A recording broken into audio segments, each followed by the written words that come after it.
Hello, my name is Complex RS and I'm going to start a Let's Play.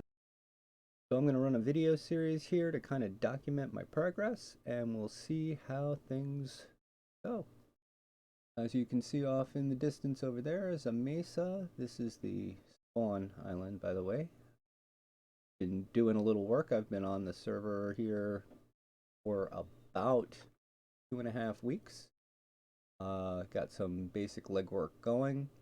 There's a very nice desert off there in the distance. You can see a little smoke coming up over there. I have a starter base off the beach over there. A couple of little islands here. And of course, over there in the distance is a giant mushroom island where I will be building my base, a small town, and even the beginnings of a small city. Full disclosure, this is my first attempt to create content, so please bear with me as I learn and grow. Also, you may have noticed the terrain layout, because I am playing on the same seed as the Hermitcraft Season 7 world. I chose this seed because of the large mushroom island at the center of the map. I'm not a hermit, just a fan. Alright, so we took a little boat ride, and this is my starter base, my starter house. I put together a little cottage basically in the middle of nowhere. You see I got a few of the mushrooms off there in the corner in the back, and they're providing me with some beef. Up front here I took a trip to the nether already. I've got some soul sand and some nether wart. I've got a nice little sugarcane farm. I found a horse and some diamond horse armor. Got some beets growing over here, some wheat growing up there. I've got potatoes growing up there. I've already got carrots. There's some cows there, and just past the cows are some sheep. I took a run to a jungle. I grabbed some bamboo. So I am generally well on my way, and yes, I have knocked off 2 villager patrols. Grab a quick nap, and then we can have a look around here. So this is the inside of my starter house. I've just got a little furnace array here, 2 furnaces, some chests, storage, some general food and mob drop based items in here, some wood stuff in there, my precious cargo over here. Yes, I have a bee's nest. I found one of those, and we'll look at my villager breeder in a bit so that you can see how I got my silk touch and ending.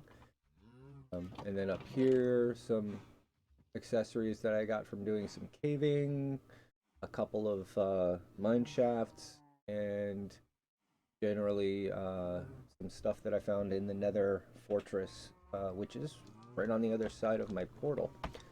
My nether portal. Well, first down here, I've got an enchanting setup. So I have my bookshelves, I have my little disenchanting wheel over here. I have a brewing stand up there. I have a chest over here with some dirt and some iron armor from early on. Like I said, I've been doing this about 2.5 weeks on this particular world. Got a diamond sword that I was waiting to enchant. I've managed to dig out some diamonds. I've got a couple of books that I found in chests around the world. Of course, my little soul sand plot here so that I don't have to go upstairs to get nether wart. Come down here. Through this little iron door is my nether portal, which takes me to the nether, which has it's actually down at the lava lake level, which turned out pretty good. There's a nether fortress less than 100 blocks away from the portal on the other side. Just a flint and steel in case I mess up and blow out the portal. There's a stairway here that goes down to where I was strip mining, and in there's a rather decent ravine that I did some mining in. That's where I found all my diamonds so far. And then here I made a shortcut so we can jump down here and come out. We are in the strip mining area. Now, one thing I do that I don't see a whole lot of other people do is I strip mine per chunk. Because there's a thing with diamonds. Diamonds spawn in each chunk, one attempt per chunk. And you can see I'm right here at just above the bedrock level. That puts all the lava well above me. There are small pockets here and there that I'll run into, and in those cases it's usually pretty easy to just go around them or torch down. And I'm going to throw my gear back on while I'm here. You see I've done a bit of digging down in here. But I found that for the most part, if I dig out the edges of the chunk 2 by 2, so this is one chunk, this is another chunk over here, this line is the dividing line between the chunks, that gives me a 2 by however tall I decide to go. In this case it was 3 high. Chance to find the diamonds that spawned in that chunk and in that chunk in a 16 long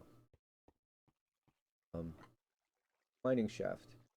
And if I don't find them, of course, then I come down the side chunk border on this side, do the same, and if I still don't find them, I dig little tunnels going through the chunk this way so that I am exposing everything here, here, and here as I go through it.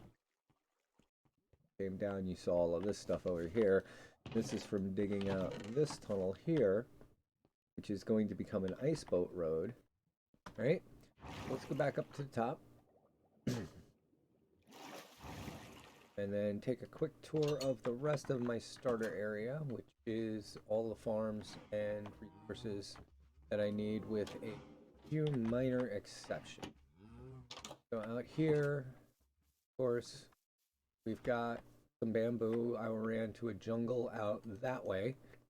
And there was also, while I was in the jungle, I grabbed the bamboo, but what I was really going for is there's an ice spikes biome way over there that I needed some ice for in order to get that ice road started. So I grabbed a bunch of ice while I was there. Here's my sheep and my cows, which got me leather and books. I also have some pigs. Of course, then I've got my potatoes here. And I think you can see it right from here. So I have some trees growing over here for a little spare wood. This is very manually farmed at the moment. No, I don't see. But way off in the distance over there, found a savanna. And in the savanna is a little village. And the village has provided me with some villagers. And I built a villager breeder. Some farms for getting emeralds. And let's take a ride over. See what I've got going over there. And here we are at the little desert savanna village that I found. It's actually all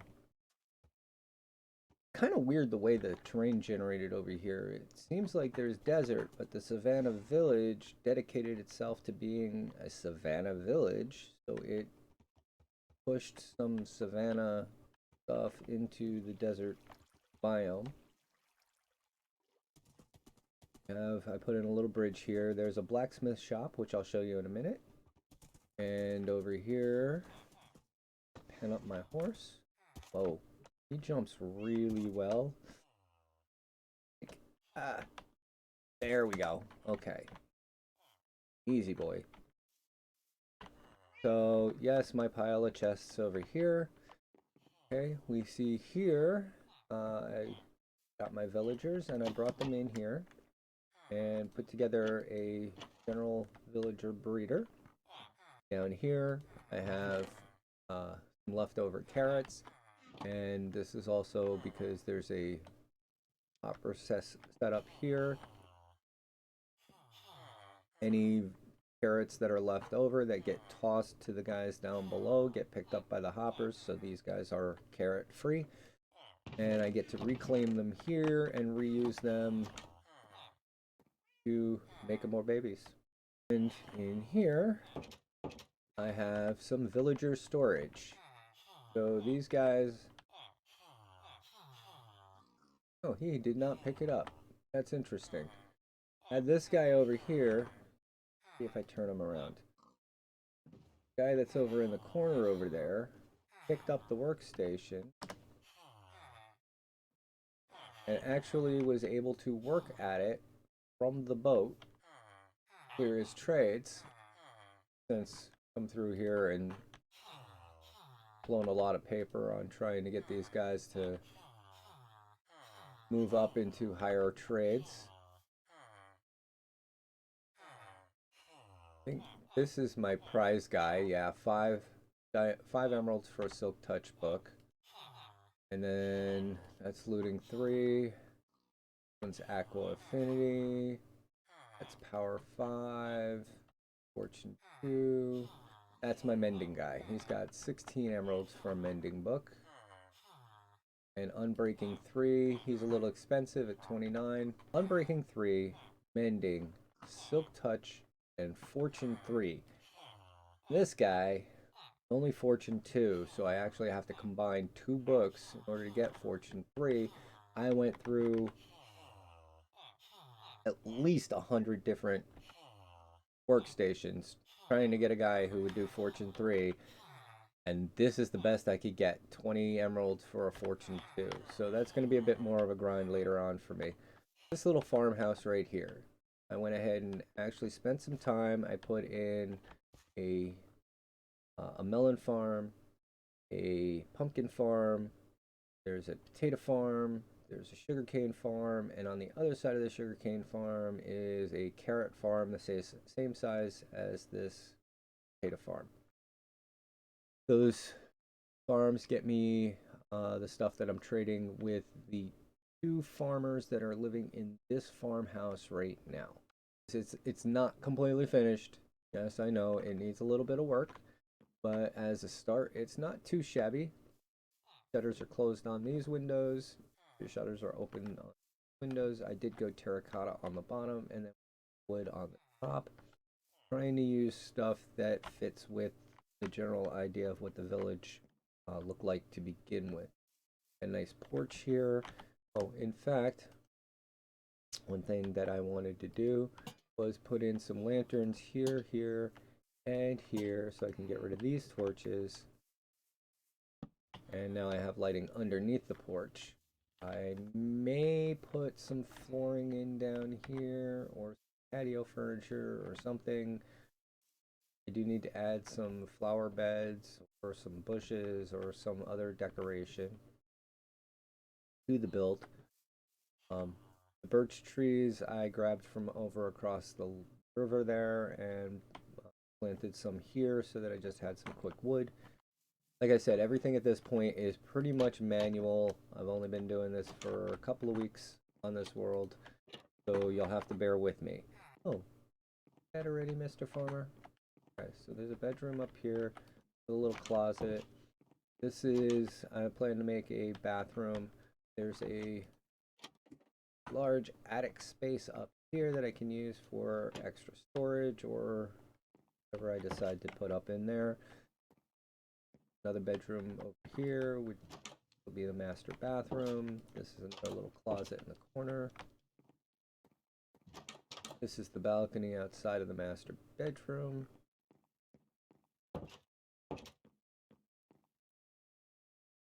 Hope you don't mind, Mr. Farmer, but I'm going to throw down a cot and I'm going to take a quick nap.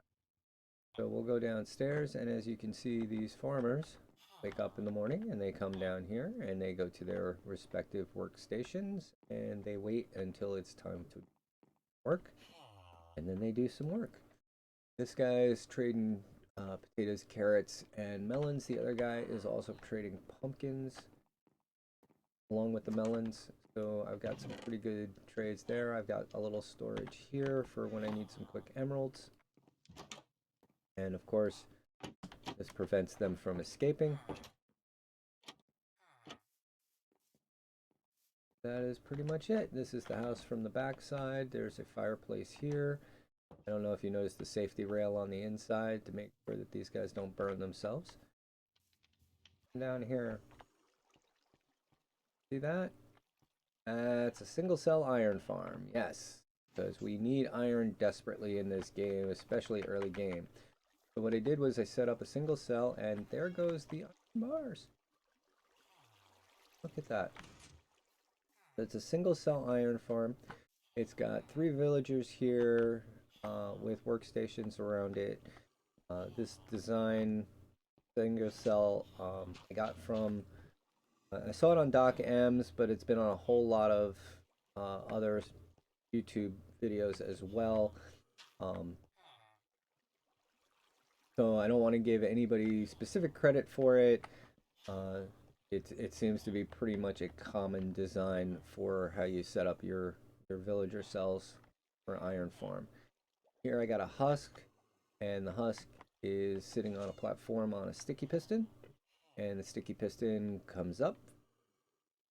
Here's villagers. Iron golem spawns, goes into the hot tub, poops out some iron. Iron comes up a bubble column, down this little river. Oh, grabbed it by mistake. Let's see, do that. And then it goes down the river, across here, down there, and into the blacksmith shop. I have not finished. I just expanded it a little bit to make sure that it had room for the iron to be able to come into it. I've got to fix the roof on there, and we'll get that done soon. The top here, I put in as glass so that I could actually see what's going on underneath. What I intend to do is increase, I'm going to cover this with dirt, at least up to here, so that it looks like a natural hill. Let's go take a look underneath. You can see it's... Oh. Rabbit's over here eating my carrots. What is with that? Alright. I'll have to take care of him later. So down here you can hear there's a golem taking a happy little hot tub bath up there. And what will happen is he'll get pushed into the corner above this hopper, and he will release his iron. His iron will go down there and straight up the shaft and to that little river that runs over to blacksmith shop. Here we have a item filter with poppies in it to suck the poppies out of anything that's coming through here. The hopper here, or the composter, turns those poppies into bone meal, and the bone meal is injected into here. Oh, here we have the stream that brings the iron down into the blacksmith shop. As you can see underneath here is, let's see, can I get down it? Oh, down this way. There's a hopper dropper down here that's going to suck up the iron as it comes down and push it up into a chest inside. Come up here, open the door, and we can see here is that chest. Oh, yeah, there's some redstone underneath the carpet. And this is grabbing all of that iron. Wow. That's a lot of iron for only the little bit of time that I've been out here. Single cells make a lot of iron. Anyway, so the iron is then pumped into this chest where I can come and pick it up. There's a crafting table here so that I can make iron blocks like these. There is a small little furnace area over here. I know it's just a campfire, but the idea is that this is where the blacksmith would be able to do his work. I will be getting a blacksmith villager in here, or a weaponsmith in here, and I'm going to give him some space to do that. We'll decorate a little bit. We're going to put in a smithing table over here. and probably an anvil and maybe a few other things like an armor stand or just some general decorations in here. I'm not doing the decoration part at this point yet because I'm a little more focused on resource gathering and resource production. So that's the general idea. He does his work here. He'll have an anvil to work on next to it with a smithing table, and he'll be good to go. All right. So that pretty much covers it for what I've done so far in the tiny village. A little bridgeway going across here because this blacksmith shop spawned down in a hole, and everything else across here. So that about gets you to where I'm at so far. I've only got one more thing to take a look at, and that's where I got those dark oak trees. And I have a small spider farm, spring farm, and XP farm. There it is. That is my little campfire signal letting me know that I am in the area of the dark oak forest. It's a very small dark oak forest. It is extremely tiny. If you come over here, this is very funny.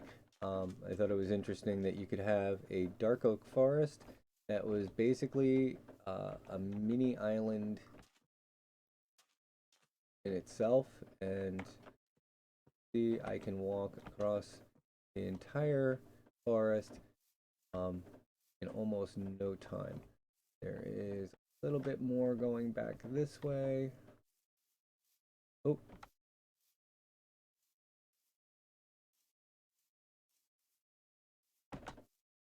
But that's pretty much it. It is just this little clump of trees over here, and that's the end of the dark oak forest. So I don't want to strip the forest of all the trees. One of the things I want to try to do as much as possible in this world is to preserve the scope of the landscape itself. So, for example, I did clear out a couple of these dark oak trees. I cleared this whole area out, but then I replanted a few just to make sure that we still had some trees in the area. And what I will eventually end up doing, this I believe I put in just to make sure I didn't fall in a hole. Yeah, I'm gonna clean that up. That's a mess. That one. There we go. Okay. Grab those things. Got some chests inside. Do I have some dirt on me? Do not. Do this.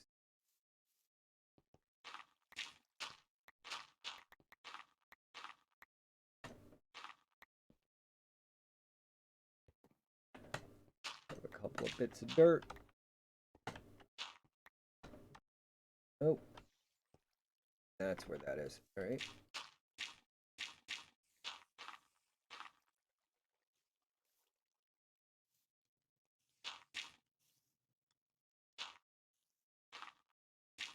And you probably noticed the grass on the sides of the blocks here. I expect somebody's going to be, well, what texture pack are you using? What are you? Well, it's not a texture pack per se. I do have Optifine, the beta version, installed. I'm running the world in 15 point or 1.15.2. And the only other thing that I have loaded at the moment is the Enderman grief pack that prevents Endermans from picking up blocks. Because it drives me nuts when Endermen pick up blocks. Okay, and that's going to get on my OCD right there. Okay. Silk touch on the axe. See that. There we go. Even that little hole is going to drive me nuts, but it's fine.